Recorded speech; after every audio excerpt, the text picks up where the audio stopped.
मुंबईमध्ये जीबीएस आजाराचा पहिला बळी गेलेला आहे। नायर हॉस्पिटलमध्ये 53 वर्षीय जीबीएस रुग्णाचा मृत्यू झालाय। 23 जानेवारी रोजी प्रकृती ठीक नव्हती, त्यामुळे हॉस्पिटलमध्ये संबंधित रुग्णाला दाखल केलेलं होतं। वैद्यकीय चाचणीमधून त्याला जीबीएसची लागण झाल्याचं उघडकीस आलं। जीबीएसमुळे मृत्यू झालेली व्यक्ती वडाळा परिसरात वास्तव्यास होती।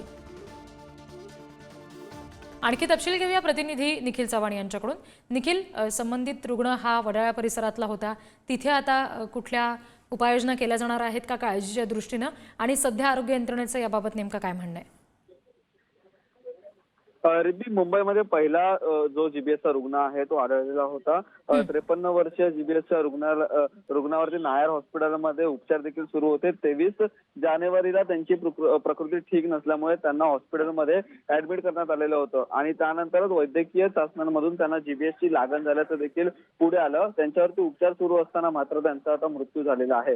ही व्यक्ती आहे जी मृत पावलेली आहे ती वडाळा परिसरात राहिला होती आणि ते याच ठिकाणी नायर हॉस्पिटलमध्ये वॉर्ड बॉय म्हणून कामाला देखील होते आणि कामाला असतानाच त्यांच्या प्रकृतीमध्ये बिघाड झाल्याच्या नंतर त्यांना त्या हॉस्पिटलमध्ये आहे ते ऍडमिट करण्यात आलेलं होतं। परंतु त्यांचा आता दुर्दैवी जो मृत्यू आहे तो जीबीएसची लागण झाल्यामुळे पाहायला मिळालेला या ठिकाणी झालेला आहे आणि त्यामुळे आता संपूर्णपणे ज्या प्रशासकीय यंत्रणा आहेत त्या देखील सतर्क झालेल्या आहेत आणि याच्यावरूनच आता काय एक उपाययोजना करणार हे देखील पाहणं महत्त्वाचं आहे। जी निखिल, तुम्ही आमच्याशी असे जोडलेले राहा।